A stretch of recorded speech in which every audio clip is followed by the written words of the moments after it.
we need to analyze how urbanization and globalization impact dating dynamics. Now that means how most of this global idea, mostly when we talk about global, for me, age. I think I call it Western. Because okay. Western is more or less, there's a time when it's the Egyptians' way of thinking. There's a time when it's mostly people talk about French and it's all about French ideology. But now we're in the time where it's just about the Western. UK, US, these are the people that we all copy. And it's unfortunate enough that we are in their time right now. So how has their method of thinking affect African dating as a whole? I think it has affected our originality as Africans. It has affected our originality. It has affected everything, you understand? Because I might not be totally correct, but I think we are now in a more fake world. You understand? Because definitely when you are leaving your roots to another line of ideology, it simply means you are now faking what you are not. And there is always a way it catches up with us. Yeah. You understand? Because the thing is, we even mess up the ideology of the Western that we are trying to portray.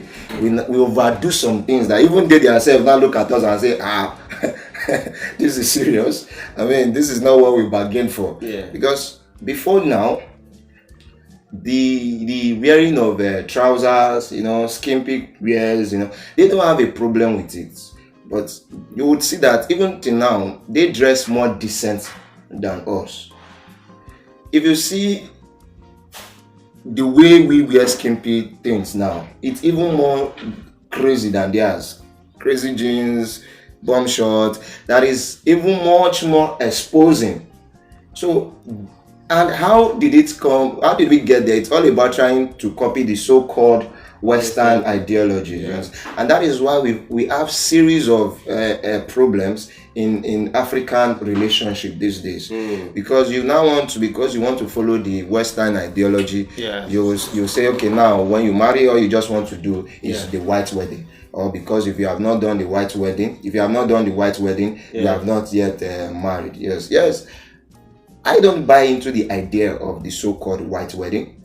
Yes, but I buy into the idea of a Christian wedding. You understand? Yeah. Because for me as a person, I see my religion now as my own culture. You understand?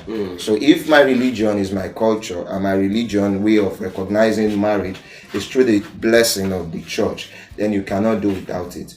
And that is also because my own religion as Catholics also respect to a large extent my tradition as African. So you cannot do a Catholic wedding without going back home to pay the bride price of your wife in the traditional way. You understand?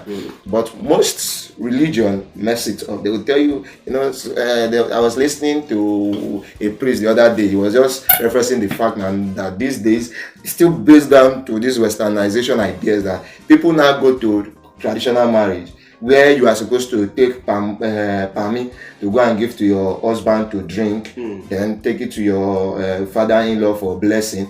They now exchange that pami with water, all in the name of the fact that they initiate their husband, or they cause a kind of a traditional cause or whatever. And he was trying to say that is trash. You understand? If it is a laid down cultural practice, that because there is that pami as a symbol that it is symbolizing that the water cannot replicate. Water is water, pami is pami. So all of these things have their own symbol. So you will not say because of your own Western ideology you now want to replace the pami with water. He said no. And you will not also use your own ideology of saying they will give you winch or they will use winch kill you. It doesn't work. If it is pami, use pami. Where is your faith in the first place as a child of God? But we shouldn't deviate. So what I'm trying to say is the Western ideology has made us leave our originality behind.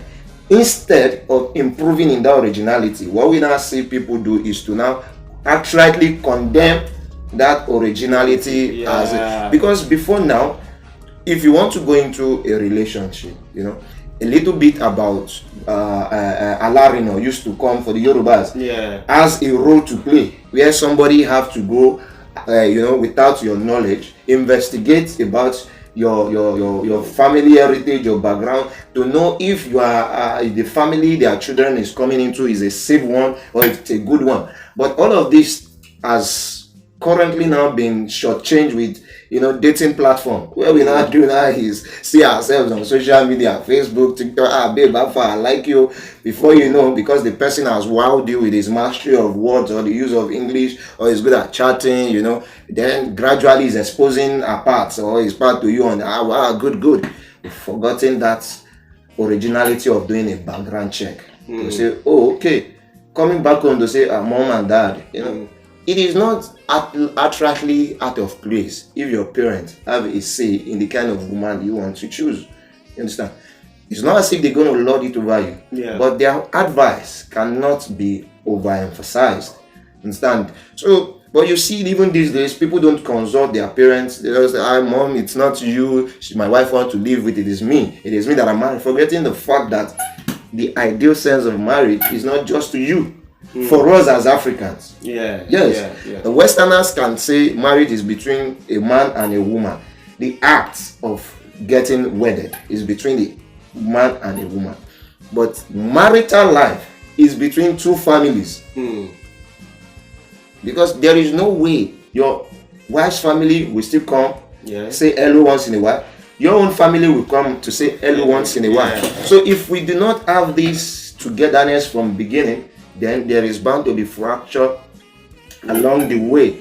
So I think westernization has really made us deviate. If you look at some of these advanced countries that have not left their way of life, their culture for a very long time, like the Indians, the Chinese, you would see that what has happened to them is they've been able to develop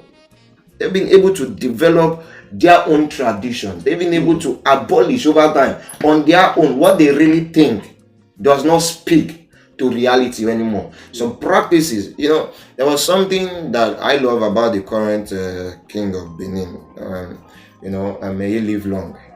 I think when he ascended the throne, one of the things he did was to abolish human sacrifice in Benin.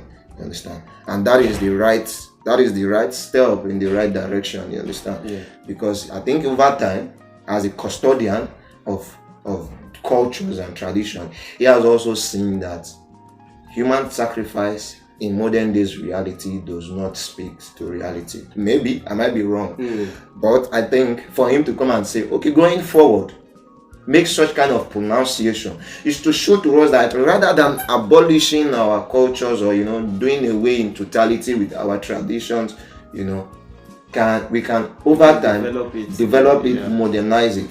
Because what this leaving our culture totally has done to us, outside the fact that it has affected our originality, it has also made us to be in perpetual confliction with our identity. You understand? Many people will tell you, come and do this in the video. No. Even including me that I'm speaking to you, I know many of my friends will be surprised that you are speaking like this, but it is just true. You understand? There is a place of culture that we cannot overemphasize. So back to the topic at hand, the way it has affected dating, it has changed us with so many realities. Everybody now see their life partners from social media.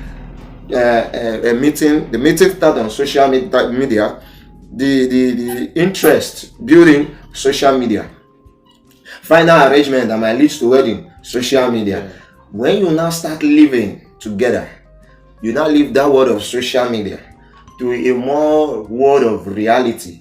What you will now see is two people in chaos because they've not exploited their diversity. Rather, what they've done is to depend on a more Western way of doing things that does not work with us as Africans.